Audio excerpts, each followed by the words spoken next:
Anti-HC, aka another thing that people will not watch nor talk about because it's way easier to just meme about how the character's broken. You love to see it.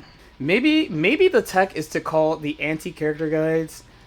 You just say the character is broken, and then be like, "Yo." The preface would be, "Happy Chaos is broken. Lol. Like and subscribe." But then also, if you want him to go from a capital case B to a lowercase b broken, you could learn how to fight him with 3 parentheses or more easy steps. So, right? So, step number 1, round start against Happy Chaos. He is at his weakest. So, like, I said this wrong. Not he is at his weakest. He is not at his strongest when he starts the round. So, what you need to remember is that when he's not focused, you basically only get 3 of these. And not only that, it doesn't lock on fast. So consider the difference between this and this. Okay. So the Happy Chaos goal in basically every matchup is to get both this and this. And then he gets to play. Then he gets to play the game that we hate, right? But before that, he can't.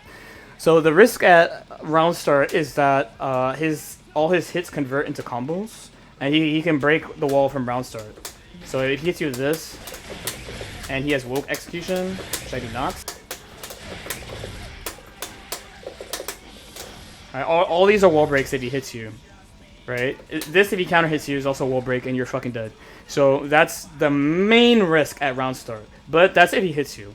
If he makes you block, then you don't have to block a lot because he has to use resource, or he needs to go in right away, or he needs to back off. So 3 things can happen if he makes you block, right? But then he has no resource left, right?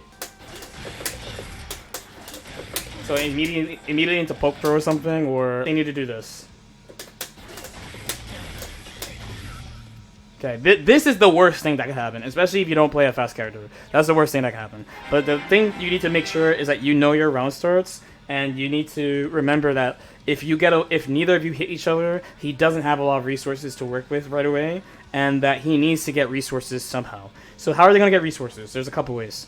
They will usually try to go for this more, just because of how short the total duration is relatively. Plus, he's moving backwards, right? They will then try to get this, but you really actually want this to guard break, so it's hard to get it normally. That's why they like getting this first, because then they don't have to wait as long. Then they're powerful. So what do?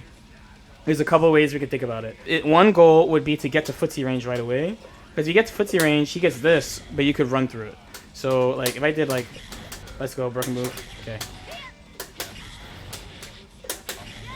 You just have to pull through it with whatever you want. Lab with your character. I'm doing 2S because it's one of his best follow-ups after, because it's disjoint. But the point is, the curse doesn't have a hitbox, and they're likely going to try to do that first. If you're in footsie range, they should honestly try to play footsies with you, because his return in this range is really high. But if they end up doing curse, then it's a direct guessing game, both sides. Now, if he gets away and you didn't hit him round start and he didn't hit you round start, so what do you do now? So if he gets both this and this, now you're playing around the resource. So he has 2. He's probably gonna have around between like 4 to 6 shots, depending on how long it took for him to get to focus. And then you have to think about bullets also. So bullets don't matter until he has 2. Then bullets start to matter a lot. Focus matters always. Let's actually set a recording to do it.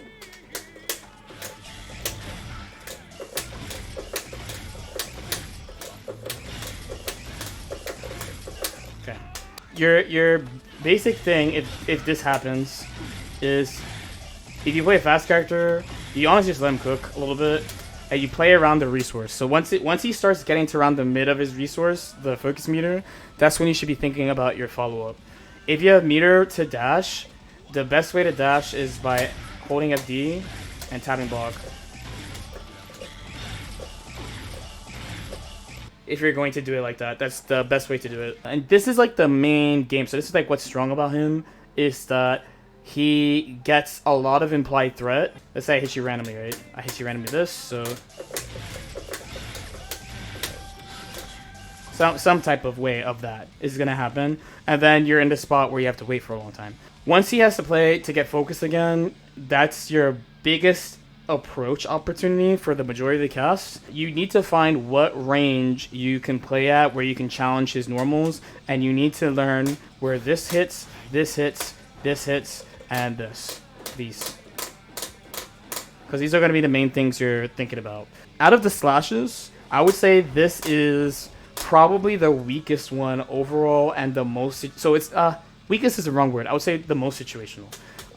This and this are far stronger, far more common. So this move is actually disjoint. And of course with the bullet, it's like you get some god low poke. I honestly think they should make this a mid, frankly. And then this... So this loses to lows, but it catches people who are trying to run away or reposition. And so one loses 6 speed, the other one doesn't. One, you could whip punish. You can aim for a whip punish or going over. The other one, you can't because it's moving forward. So there's got to be a little bit of an RPS game that you have to play there in that range. If you can win that, that's huge, huge, huge for you. Another thing is that people really try to burst bait against him really hard. If your character doesn't have naturally burst safe stuff and you want to bait his burst, please, please, please, please, please, do not do this. Don't do that. Don't do that. If you get a grounded hit, just do whatever you would do anyway, and heavy burst just takes it. But if you get like an air structure, for example, no one would fault you for giving up your air pressure, because your air combo, I mean, because since there's no air tech, you get a guaranteed soft down there where you're plus at. So you can sit there, you can wait all day, and you could push your turn if you want to like that. That's really important to keep in mind. He can hard bait your burst with this. It's definitely sad times that happens to you. So just keep that in mind. I feel like the best burst spots are off. So like let's say he does this style combo. Okay.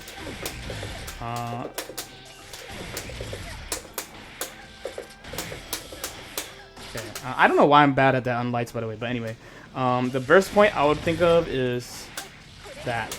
So like any special cancel into he can't really do anything about. So that's a good place to do it. Another thing, and I think everyone knows this by now, is you don't want to break the wall against him, because if it's understood that his neutral is too good, then the last thing you want to do is bring him back to where he wins the game, right? So if you have to adjust your combos to keep him in the corner, then by all means. For some characters, it's probably really easy. So if you're a melee player, then you're pretty familiar with ways of not giving up the wall, because this character does it all the time, right? You've seen me do this a million times. But for characters like Geo or maybe Kyle or something, it might be a little bit counterintuitive. Now, the main time you do want to break the wall is when you have 50 meter, but there's still some caveats. So he doesn't have a reversal super. It would very much help if your character actually has some scary type of offense off it, and it should definitely be guess for game. Like, it doesn't have to be, like, maybe you misjudge the wall and you have meter and you break the wall, but ideally, it's, like, guess for game or something. Like, you generally don't want to give him the wall back. If you screw up and you do it too much, it might be worth it to just scramble here. Honestly, just scramble here. then reset to round start, where he can break the wall on you and like, kill you. Another rule would be not to jump so much against him. So the only time you want to jump against him is when you're not cursed. So actually, one of the hearsays about fighting him is you don't want to jump. That's not totally true. There are actually a couple of characters that are allowed to jump for a couple of reasons. Either they have a fast air dash, like Millia Chip, or they have a really far dash jump. I think those are the main times you can jump, because the thing is, curse does not hit airborne people. So you want to go above it or under it if possible. But once you're cursed, you don't want to jump, because you're stuck, because the jump doesn't do anything. He's just gonna knock you full screen. Actually, like 1, 2, okay. So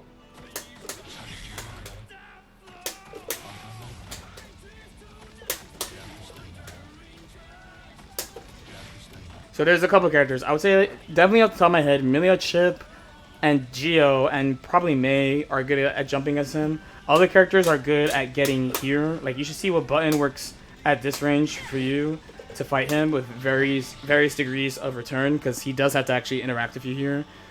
What he chooses is going to be dependent on if you're cursed or not. You again, like if you don't take anything away from this, like really, really remember that you need to pay attention to when you're cursed or not, because his options in mid range are going to be different Like gun is going to be an option. You're not going to be able to react, so keep that in mind. So defense, there's not a lot of stuff, honestly. So the main things would be about this versus this, which I don't know whether or not is common knowledge. But against this, you should be able to throw. Yep. And the other one, you cannot throw, but you can 6p. It could be a little bit tough to do. If you are not certain, also, you can try to FD and make it hard for him to keep pushing his turn. The guard crush is very, very plus, but again, you have to think about the context of when it's happening. Like, does he have curse or not? Does he have focus or not? Once he gets on you like this, I think it's honestly pretty tough to deal with. His offense is honestly pretty good. I find that at a base level, you could try like fuzzing backdash at the guard crush shots. But, I mean, he could hit you for it. So once you're in that spot, I mean, it's tough. Guard Crush is fucking stupid. I've been saying it since the game came out. And people said that character needed it. Wink, wink. That character, you know, my favorite gacha game, Garuda Impact. They said he needed it. But then they gave it to other characters. Haha. The last thing I guess I would consider is that he wins the game by breaking the wall. Like, once he breaks the wall and has resource, I think you're kind of cooked. So he's one of the higher priority characters to burst somewhat quickly, because you just really don't want him to get that. Like once he gets that, like once he gets like this type of thing. Oh, I forgot you got shot. Nice. This is gonna be that until they die, right? So you really want to make sure that doesn't happen to you. If I had to summarize where people usually fuck up, it's they don't know when they're cursed or not. They don't pay attention to focus. They try to dash block and fuck up a lot. And they disrespect him when they're close to him, but he has curse. Because when he has curse, I believe this is 19 frames when he has curse. Right? So people are so concerned with dash blocking and trying to press that, like, if you're going to dash block, you should just try to get to mid-range and, like, not press until, like, you're more certain. If you get good at being patient against him, there's actually a problem that will happen where, like, the HC player is like, wow, I'm not hitting them with random bullets, what do I do? There is a solution as an HC player. The main one, and I try to do it, is, like, you guard crush point blank, and then you go in. Not point blank, but I guess you guard crush mid-range, and then you go in. But not many people are doing that actively. Most people who play him are mostly counting on hitting you randomly with the gun, honestly. So if you do these things, it should be easier, I would say. And once you get in on him, he's kind of fucked. Honestly, his defense kind of cheeks.